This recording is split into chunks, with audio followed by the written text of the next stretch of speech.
अण्णा कसं दिसतंय मी? एकदम राजकुमार. अण्णा तुम्ही तर रावसाहेब वाटत यात. हळू बोले. यांच्याशी कुठं बरोबरी करतो बाबा. काय अहो अण्णा बरोबरी नसली तरी तुम्ही काही कमी नाही आहे. लय भारी दिसताय. मुक्ता पण राहून राहून ना तो या आईचा भक्तीचा विचार माझ्या डोक्यात येतोय. आपण इथं नवीन नवीन कापडं घातल्यात, त्यांना तिथं काहीच नाही. आणि भक्तीला तर नवीन कापडांची किती हौस आहे तुला माहिती आहे. हो अण्णा कर्ज फेडून पण पैसे उरणार आहेत. आपण घरी गेलो ना की दोघींना कापड घेऊ. आणि देवीला जेवढी परीक्षा घ्यायची होती तेवढी घेऊन झाली. आता सगळं चांगलं होणार.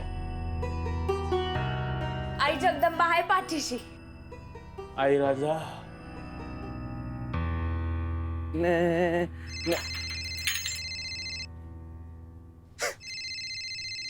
हॅलो. हा बाबा. ए पप्या कुठेस तू? अरे कुठं असणार, तुझ्या सासूरवाडीला आलोय. अरे सारंग भावा, या निंबळकरांच्या घरी आलो करा. पण यार याची आई मला लईच काम सांगू राहिली यार. कालपर्यंत डायवर होतो, आज पार नोकर करून टाकला. दुधाची पिशवी आणायला पाठवलं राव. बट जावई असतो तर भांडे पण घासून दिले असते. या सगळ्यात हाईट म्हणजे आर्याला तिकडच ठेवून घेतलं ना यार.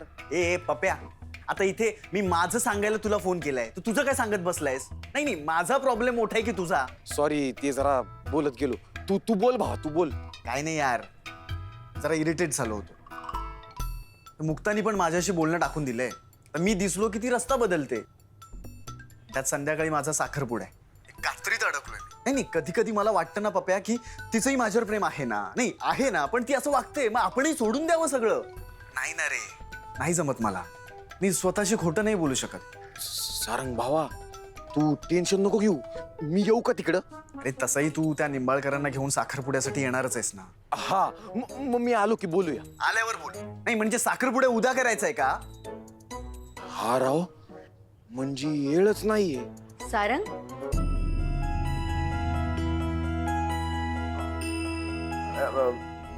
मी नंतर फोन करतो.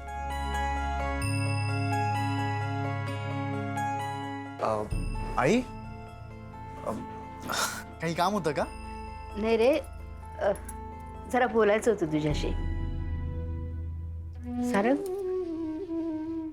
मला माहिती आहे हे जे काही चाललंय ते पसंत नाहीये तुला, आवडत नाहीये.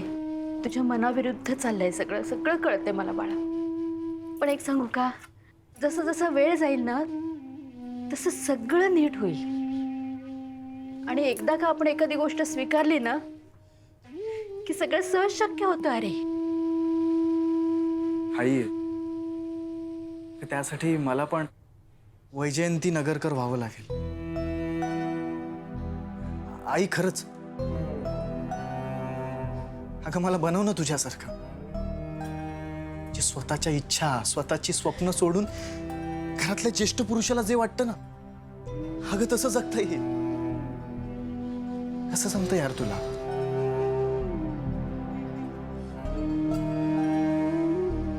आपली आवड, आपलं भविष्य घरातली एक व्यक्ती ठरवते. कारण त्याने आपल्याला जन्म दिलाय, वाढवलंय, घालायला चांगले कपडे आणि खर्चाला पैसे दिले, म्हणून त्या माणसाचं सगळं चुपचाप ऐकायचं. अरे नाही बाळा, तुझं आर्याशी लग्न व्हावं ही त्यांच्यापेक्षा माझी जास्त इच्छा आहे. तुझ्या लेकी मीही वाईटच ठरते का? आपली आई जे काही करते ते आपल्यासाठी, आपल्या घरच्यांच्या हितासाठी असं नाही का वाटत आहे तुला सारंग? आई मग हे एकदा स्वतःच्या मनाला विचारून बघ ना. आपल्या नवऱ्याच्या शब्दाबाहेर आपला मुलगा गेला तर मोठा तमाशा होईल. आणि म्हणून मध्ये उभं राहून तुला तो तमाशा थांबवायचा का? कारण फक्त रावसाहेब शांत राहिले पाहिजे. मग आपल्या मुलाच्या आयुष्याचं वाटोळं झालं ना तरी चालेल. बरोबर नाही?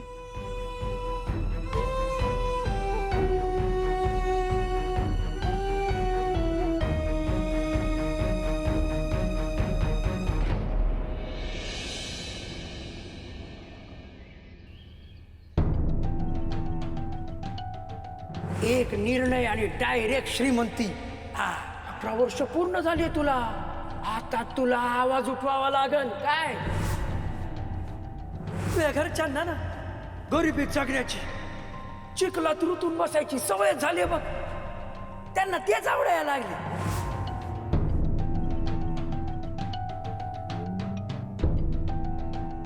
जो शाना म्हणला ना तुला कांता शेटची लग्न करायचं नाही म्हणून, त्याला सांग दे मला अंगभर सोन्याचे दागिने, फॅशनेबल कपडे, मोठा टीव्ही, फ्रीज. मग बघ कसे तोंडात मारल्यावर गप्प बसतात ते.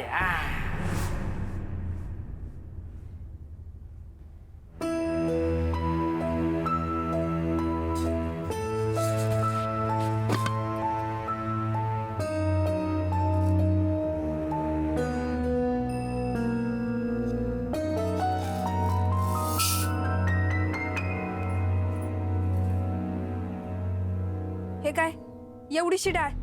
बाजारात सपलाय. आज एवढ्यातच भागू कसं तरी. उद्या येतीलच ते. आज देवीला वरण भाताचाच नैवेद्य दाखवू. म्हणजे नैवेद्यासाठी पण वरण भातानं आपल्याला खायला सुद्धा? त्यात काय? का पहिल्यांदा खाते काय तू? चल आवर लवकर, देवळात जायचंय नैवेद्य घेऊन. तू जा, मी नाही येणार आहे. बघते बघते का का नाही येणार? इथून पुढे दुसऱ्यांनी दिलेले जुने कपडे घालून मी घराच्या बाहेर पडणार नाहीये. काय बोला ती तू? आपल्यासाठी हे नवीनच आहेत. आपल्यासाठी म्हणजे काय भिकारी आहोत काय आपण? देवा, फाटक्या राधेची कुचकी वाणी. अगं काय झालंय तुला? हे असं माजल्या वाणी का म्हणून बोलते? आपली परिस्थिती काय हाय विसरलीस काय? इसरले नाहीये, पण आता इसरायचे. आणि म्हणूनच माझ्या सुखी आयुष्यासाठी मी कांता शेटशी लग्न करते.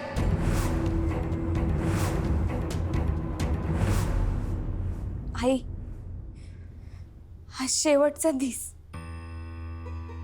तू इच्छा होती म्हणून सगळं सुरळीत पार पडलं. संध्याकाळची शेवटची आरती पण अशी सुरळीत पार पडू दे. हा, आज पैसे मिळाले की आम्ही घरी जाऊ, कर्ज मिटवून सगळा त्रास संपून टाकू. पण आई, माझी एक इच्छा आहे.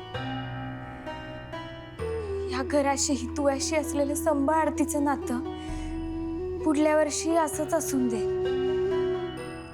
अण्णांची तब्येत सुधारायला मदत कर. मग त्यांना आधीसारखी तू ही सेवा करते. ताई ताई काय रे, काय झालं गजा? बघती काय झालं बघ तिला? तू चल चल.